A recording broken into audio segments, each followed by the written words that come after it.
आज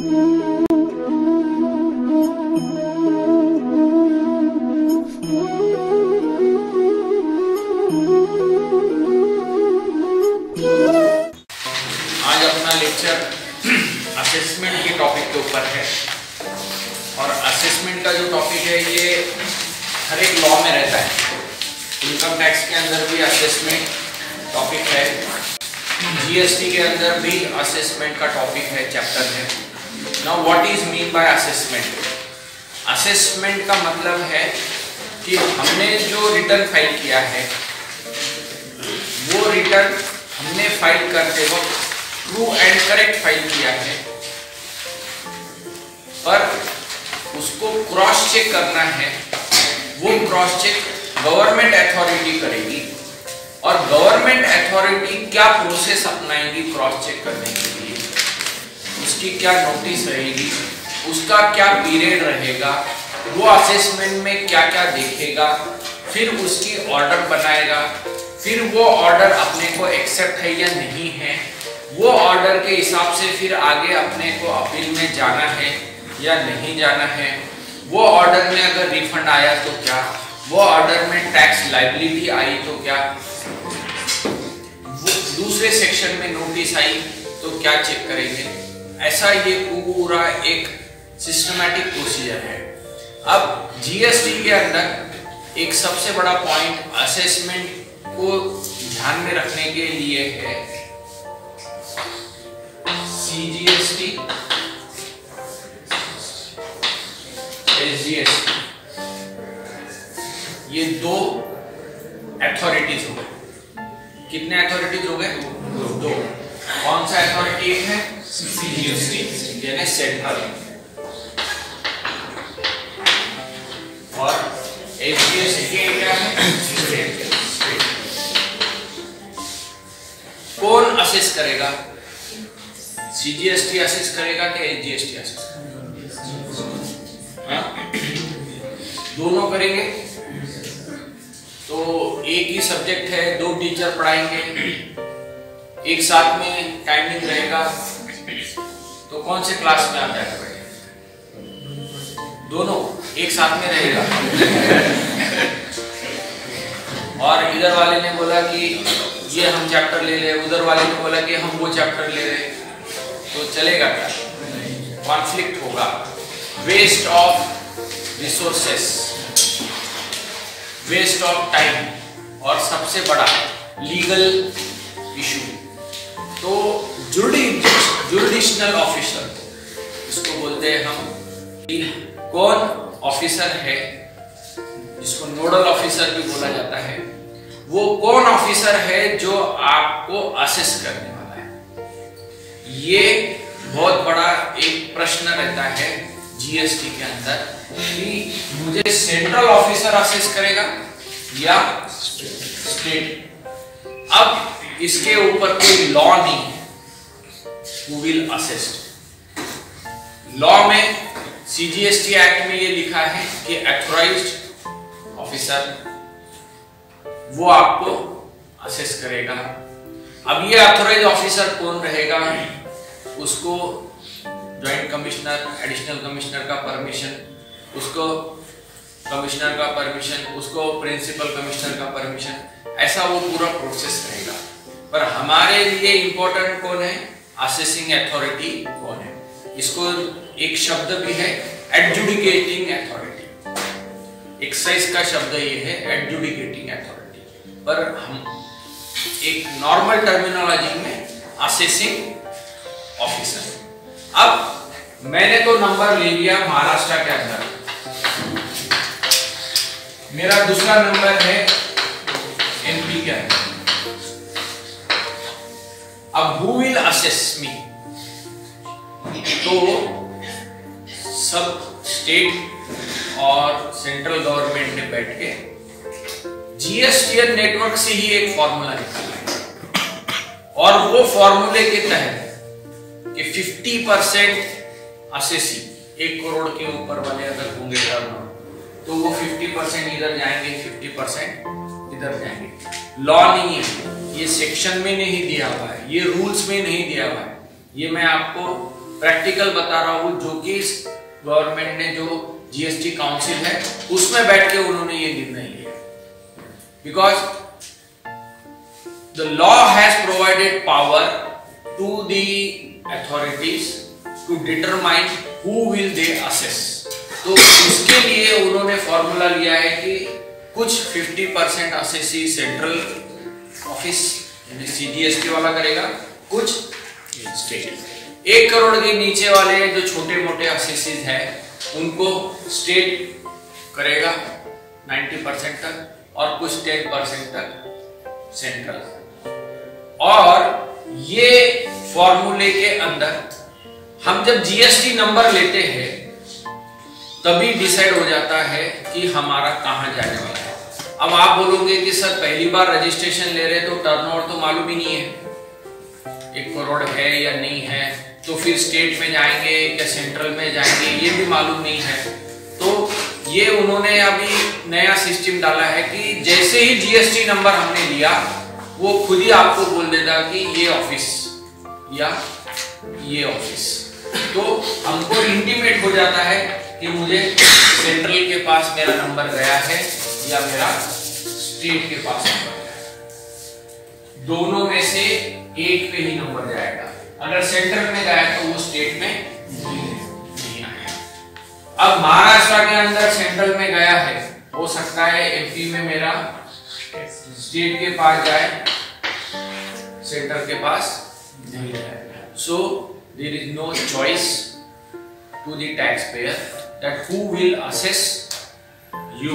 It is the system generated process कि आपको सेंट्रल गवर्नमेंट ऑफिस जाना है या स्टेट ऑफिस। अब ये एक नियम हो गया असेसमेंट को जानने के लिए कि मेरा असेसिंग ऑफिसर कौन है। तो आपको नोटिस आती है, आपको जो भी इंटीमेशन आता है ईमेल के थ्रू, शो कॉज नोटिस आती है, वो वहां पर लिखा रहेगा कि सेंट्रल गवर्नमेंट का है या state. So you can not fight कि हमको स्टेट में असेस करो या हमको सेंटर में असेस करो। दोनों ऑफिसेस अलग है। ये किसका ऑफिस था? Excise and service tax.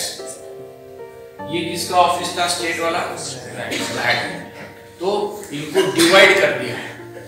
अब second important assessment order centre वाले ने बनाई, उसमें उसने टैक्स लायबिलिटी निकाली, 10,000 रुपए टैक्स पेएबल आ रहा है। तो ये 10,000 रुपए वो सीजीएसटी की ऑर्डर निकालेगा या एसजीएसटी की भी निकालेगा?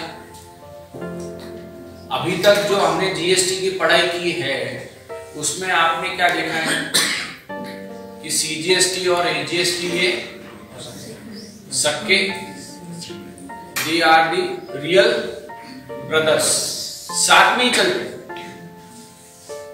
12% रेट ऑफ टैक्स, तो 6% किसका रहेगा और 6%।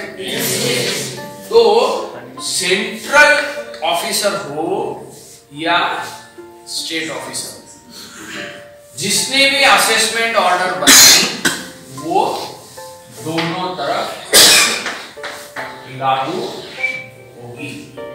स्टेट लॉ के लिए भी लागू होगी और सेंट्रल के लिए। तो आप ये नहीं बोल पाएंगे कि ये सीजीएसटी एक्ट में ऑर्डर बनी है और एसजीएसटी एक्ट के लिए ये लागू नहीं है। ये स्टेट एक्ट की ऑर्डर बनी है और ये सेंट्रल को लागू नहीं है, क्योंकि लॉ बनाते वक्त, सेक्शंस ड्राफ्ट करते वक्त उन्होंने यहां पर पावर दोनों को दे दी। Assessment order pass under CGST will be considered as same under SGST. Assessment order pass under SGST will be same treated as CGST. CGST के अंदर कोई इशू डिसाइड हुआ कि आईटीसी मिलता है, हम मान लो आईटीसी मुझे मिलता है, तो स्टेट का भी आईटीसी मिलेगा क्या? मिलेगा ही मिलेगा, क्योंकि लॉ तो सेम है। अगर स्टेट अथॉरिटी ने ये पास किया कि आपको इंटरेस्ट भरना है, तो इंटरेस्ट स्टेट का भी जाएगा और सेंट्रल का भी जाएगा। तो ये एक बहुत इंपॉर्टेंट एस्पेक्ट है जो आपको ध्यान में रखना है शुरुआत में ही, because you people are going to implement GST law in future. तो आपको ये ध्यान में रखना है कि मुझे पहले कौन सा अथॉरिटी असेस करने वाला है, फिर वो अथॉरिटी जो भी असेसमेंट ऑर्डर पास करेगा वो दोनों के लिए एप्लीकेबल होगा।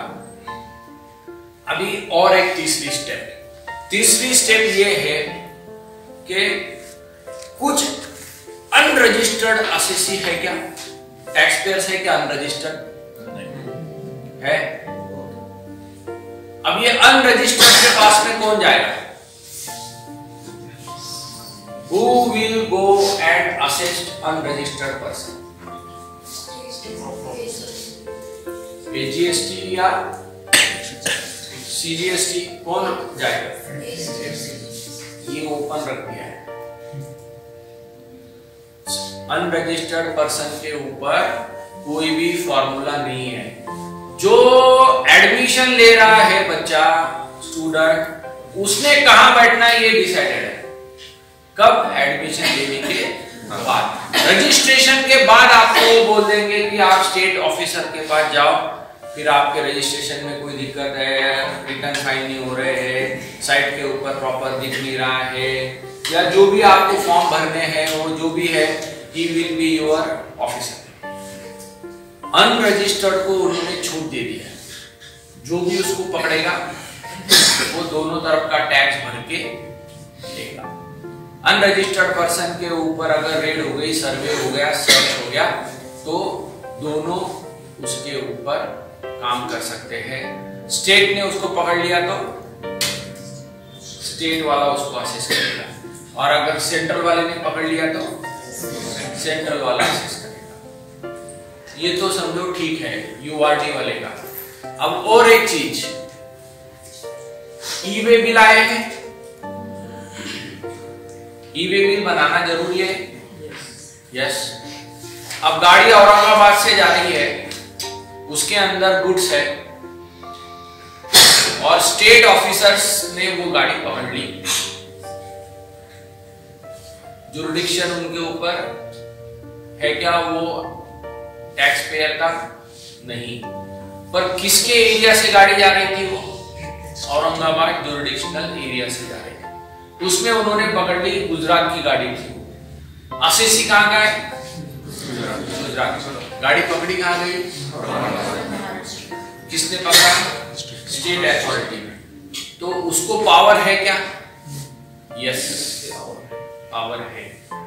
तो आपको ये ध्यान में रखना पड़ेगा कि कहीं पे जॉइंट पावर है, कहीं पे सिंगल पावर है, और कहीं पे ओपन है। कोई भी जाके उसको असेस कर सकता है, कोई भी जाके सर्च एंड सीजर कर सकता है, कोई भी जाके इंस्पेक्शन कर सकता है। तो जो यूआरटी बंदे हैं उसको तो कोई भी पकड़ लिया वो असेस करेगा। उनके जुरिडिक्शन के अंदर अगर कोई ट्रांजिट हो रही है, मूवमेंट ऑफ गुड्स हो रही है, वहां पे कोई व्हीकल ट्रेस हो गई तो वो उसको असेस करेंगे। ये स्टेट वाला ऑर्डर बनाएगा, गुजरात में उसको पैसे भरना है, आईजीएसटी भरना है, सीजीएसटी भरना है, एजीएसटी भरना है, व्हाटएवर इट मे बी। तो all over India movement of goods उनके एरिया से जो जा रहे हैं उसके ऊपर उनके पावर है। अब चौथा पॉइंट, स्टेट वाला असेसी है और वो ठीक तरीके से रिटर्न्स कुछ फाइल नहीं कर रहा है। सेंट्रल का कोई असेसी है ए नाम का, उसके यहाँ पे सर्च और सर्वे हुआ और वहां मालूम पड़ा कि ये बी नाम का बंदा जो है ये तो गलत काम कर रहा है। तो सेंट्रल वाला क्या करेगा? बी वाले को पकड़ेगा क्या? कि स्टेट वाले को पकड़ेगा क्या कि भैया तेरे यहाँ पे ये बी वाला ऐसा ऐसा काम कर रहा है, तू जरा उसको देख। नहीं, डायरेक्ट पहुंच जाएगा। Though that person is assessed under SGST act, if there is a information concealment, knowingly furnish inaccurate detail, fraud, misstatement, यानी पेनल्टी वाले जो भी क्लॉजेस है, मिसमैनेजमेंट वाले क्लॉजेस अगर है और कहीं पे भी इंफॉर्मेशन मिली तो सेंट्रल वाला भी स्टेट वाले के यहाँ और स्टेट वाला भी। सो आपको ये ध्यान में रखना जरूरी है कि मेरा ऑफिसर ये रजिस्ट्रेशंस के बाद में, रिटर्न्स के बाद में उसके लिए एक कांस्टेंट रहेगा। पर अगर फ्रॉड, सर्च, सीजर, इंस्पेक्शन ये है तो कोई भी अपने यहाँ पर इंटेलिजेंस वाला है, जिसको प्रिवेंटिव बोलते हैं, ऐसे अलग अलग नाम है, वो आपके यहाँ पर आ सकते हैं। So they have a power because CGST भी भर रहे हैं और AGST भी। अब ये ऐसी गड़बड़ क्यों हो रही है फर्स्ट टाइम इंडिया में कि कौन असेस करेगा, क्या करेगा?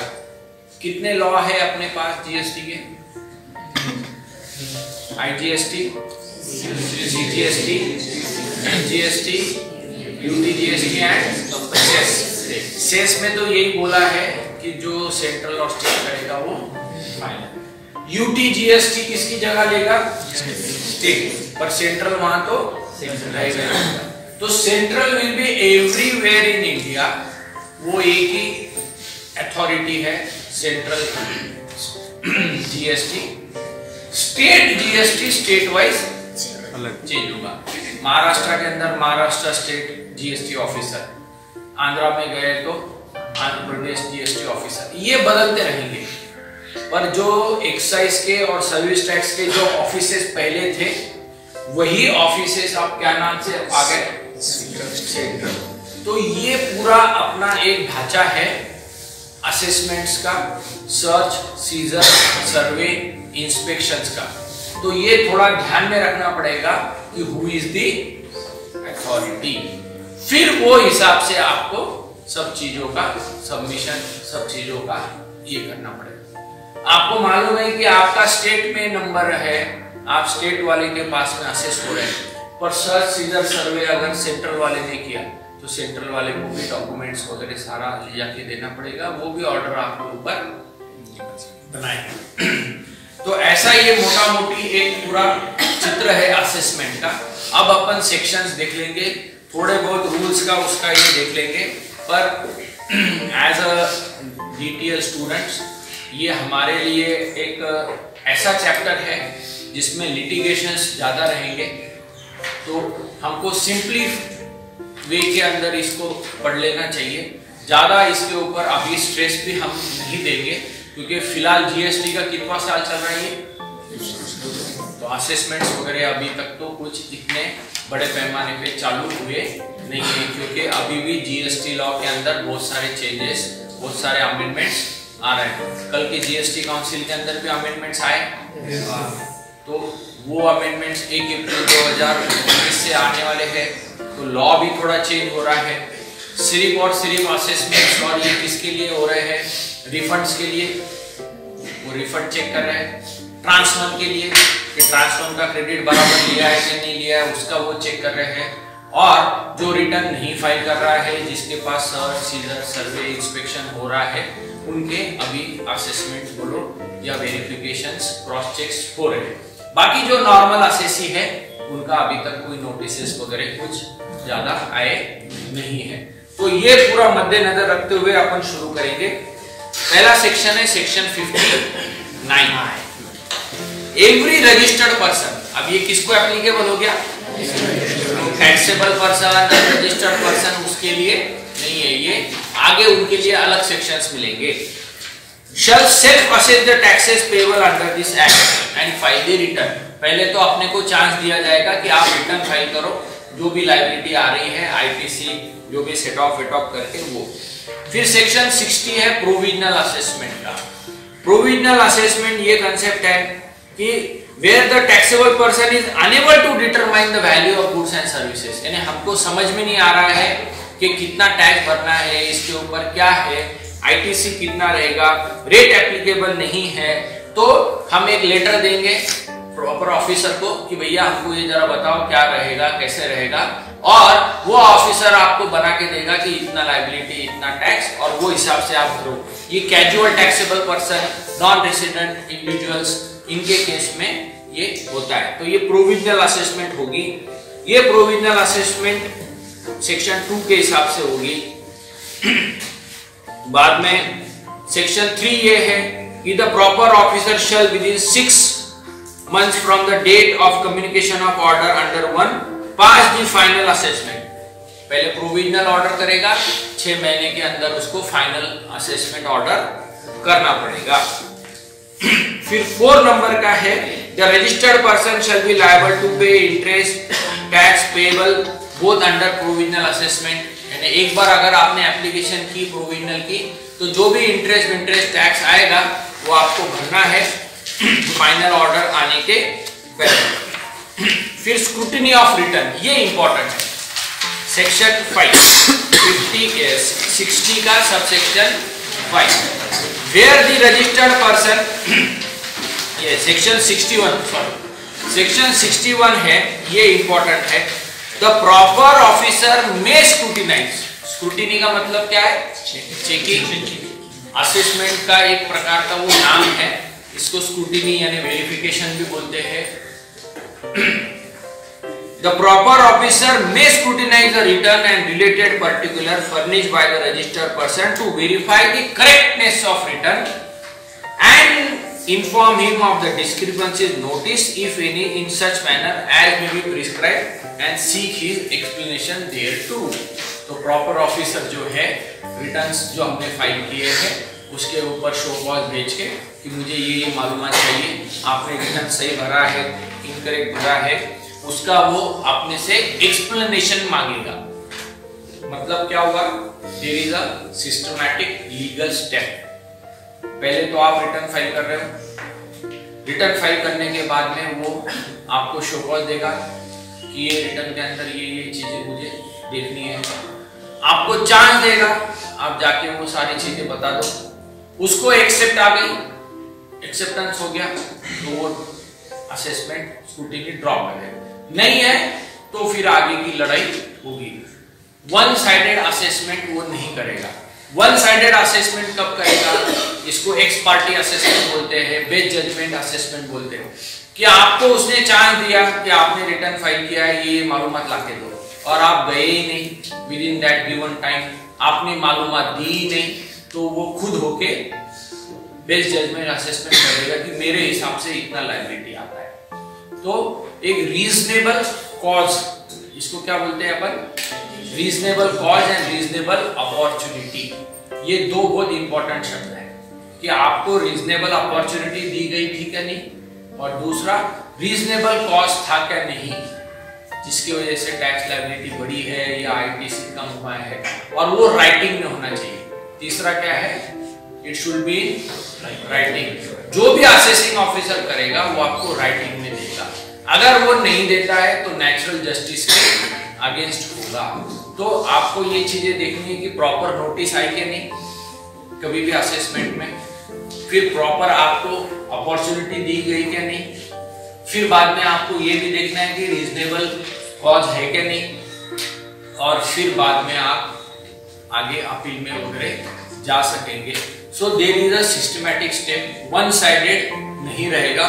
तो दोनों को ध्यान में रखना है, ऑफिसर को भी और टैक्स पेयर को भी। In case the explanation is found acceptable, the registered person shall be informed accordingly। तो यहाँ पर दिया है कि अगर रिटर्न गया, रिटर्न के अंदर आईटीसी आपने कैसा लिया ये पूछा, आईटीसी की मालूमात आपने दे दी, उसको एक्सेप्ट हो गया, तो वो बोलेगा ओके। और नंबर 3 है, in case no satisfactory explanation is furnished within 30 days as informed by the proper officer। Notice I, notice में लिखा रहेगा कि 30 दिन के अंदर मालूमात दो, 15 दिन में दो, 7 दिन में दो, 20 दिन में दो, तो 30 दिन तक उसका जनरली टाइम पीरियड रहेगा। वो पीरियड के अंदर हमको मालूमात देनी है, नहीं दिए, अनसेटिस्फैक्टरी है, तो फिर वो आगे आपको इंटीमेट करेगा ये डिस्क्रिपेंसीज है, ये करेक्ट आपने नहीं किया है तो फिर वो प्रॉपर ऑफिसर जो है एक्शन लेगा सेक्शन 65, 66, 67 के हिसाब से। और अगर उसमें फ्रॉड, मिसस्टेटमेंट्स है, पेनल्टी है, गलत कैलकुलेशंस है, विलफुल डिफॉल्ट है, फ्रॉड्स है, तो 73, 74 के हिसाब से भी वो पेनल्टी लगा सकता है। फिर assessment of non filer of returns, ये भी एक बहुत इंपॉर्टेंट है। पहले तो किसका था ये असेसमेंट? जिसमें रिटर्न आप किसकी है? Non filer. नॉन फाइलर्स के ऊपर थोड़ा सा हार्ड रहेगा। रिटर्न्स वालों के केस में क्या रहेगा?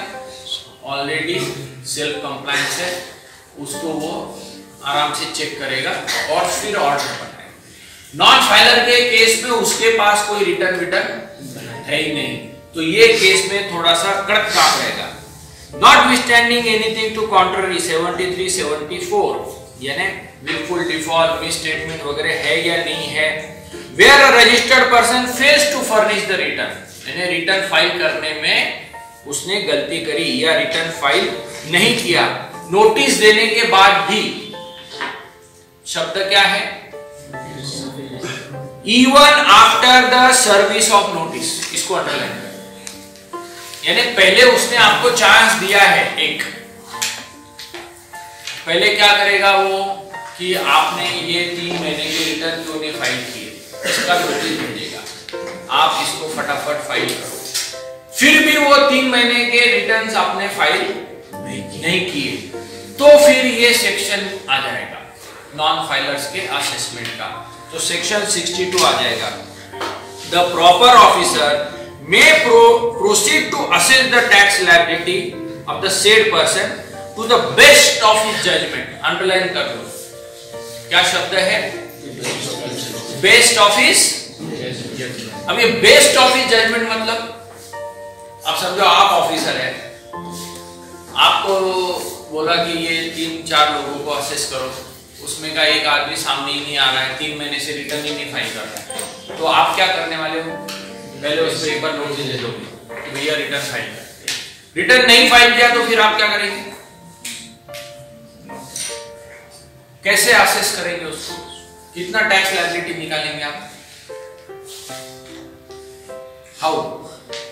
तो उसमें सिंपल फार्मूला वो यूज करते हैं कि पहले रिटर्न भरे थे क्या कभी आपने? 3 महीने के नहीं भरे, उसके पहले के भरे हैं क्या? 1 महीना 2 महीना पीछे, जितना भी वो 4 महीना 5 महीना 6 महीना पीछे वो, या वो पिछले साल का निकालेगा, वो निकालेगा और उसका एवरेज निकाल के आपको टैक्स लायबिलिटी दे देगा कि एवरेज आपका सेल इतना है, एवरेज आपका इतना ही आता है, इतना इतना टैक्स आप भर दो, तो वो अपनी तरफ से अपने दिमाग लगा के वो असेसमेंट कर देगा। तो बेस्ट ऑफ हिज जजमेंट, ये शब्द बहुत इंपॉर्टेंट है। Taking into account all the relevant material available with him and gathered and issue a assessment order within a period of 5 years from the date specified in section 44 for the furnishing of annual return for the financial year to which the taxes has not been paid। 5 साल तक आपको notice आ सकती है और 5 साल तक bill judgement assessment हो सकता है एनुअल रिटर्न फाइल करने की डेट के। अब अपनी कितनी है एनुअल रिटर्न की डेट? जुलाई 17 से मार्च 18 की 30 जून 2019, उसके आगे 5 साल तक। तो जिन्होंने सोचा होगा कि हमने रिटर्न नहीं फाइल किए, हमारा कुछ नहीं बिगड़ेगा, पहले तो नंबर भी कैंसिल हो जाएगा, नंबर कैंसिल होने के बाद में आपको ऑर्डर्स भी आ जाएंगे, जो भी बेस जजमेंट ऑर्डर्स है वो पास आउट हो जाएंगे, पेनल्टीज लग जाएंगी और फिर आगे लीगल झगड़ा करते रहो। अब और एक चांस देंगे आपको, पहले तो आप रिटर्न क्यों नहीं फाइल किए उसका, फिर आपने रिटर्न नहीं फाइल किया तो 62 का नोटिस और ऑर्डर भी पास कर देगा 62 के अंदर। पर आगे और एक चांस दिया है, second chance. where the registered person furnish a valid return within 30 days from the service of the order under subsection 1. यानी पहला चांस दिया कि रिटर्न 3 महीने के भर दो, 15 दिन के अंदर नहीं भरा तो उसने सेक्शन 62 के अंदर उठा के